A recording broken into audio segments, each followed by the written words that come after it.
નમસ્કાર, જય હિન્દ દોસ્તો. હું બ્રિજરાજ સોલંકી.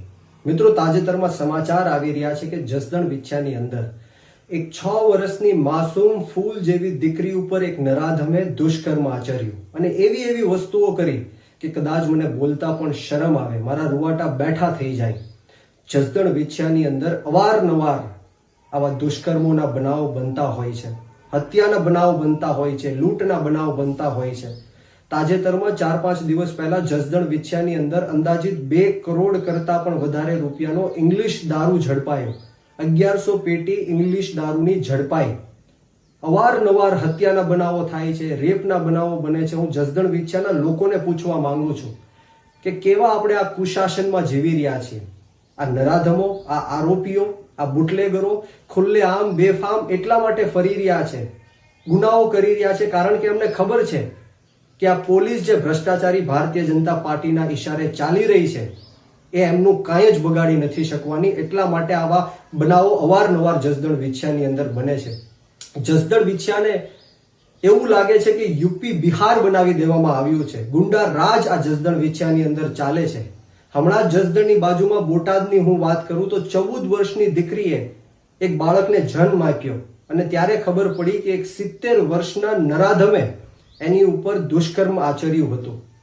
અને હમણાં જ તાજેતરમાં મેં ટ્વીટ જોયું હતું કે ગુજરાત રાજ્યના જે મંત્રી છે શ્રીમતી રીવાબા જાડેજા એવું ટ્વીટમાં લખ્યું હતું કે ગુજરાતની અંદર મહિલાઓ સુરક્ષિત છે, મહિલા સુરક્ષામાં ગુજરાત પહેલા ક્રમ ઉપર છે. ત્યારે એમને પણ હું કહેવા માંગીશ કે કદાચ તમે ગુજરાતની મહિલાઓને એસી ઓફિસની ચેમ્બરમાં બેસીને જોતા હશો, પરંતુ આપે ગ્રાઉન્ડ ઝીરોમાં આવવું પડશે.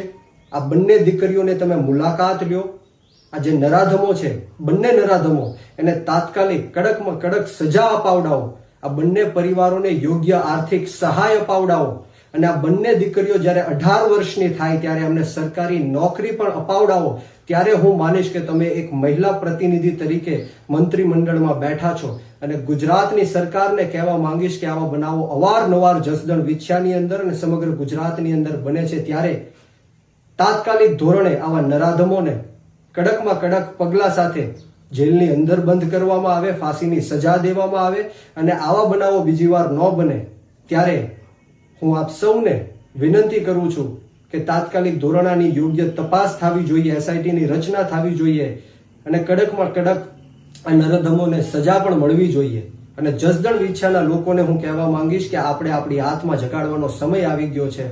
આ દીકરીની જગ્યાએ કદાચ આપણી પણ દીકરી હોત, આ જે યુવાનોની હત્યાઓ થઈ રહી છે એ યુવાનો આપણા પણ પરિવારના હોત, ત્યારે આપણે સૌએ સાથે મળીને આ ભ્રષ્ટાચારી ભારતીય જનતા પાર્ટીને જડબાતોડ જવાબ આપવાની જરૂર છે. એક થવાની જરૂર છે, સંગઠિત થવાની જરૂર છે અને આ ગુલામીમાંથી મુક્ત થવાની જરૂર છે. જય હિન્દ, જય ભારત, જય જય ગરવી ગુજરાત.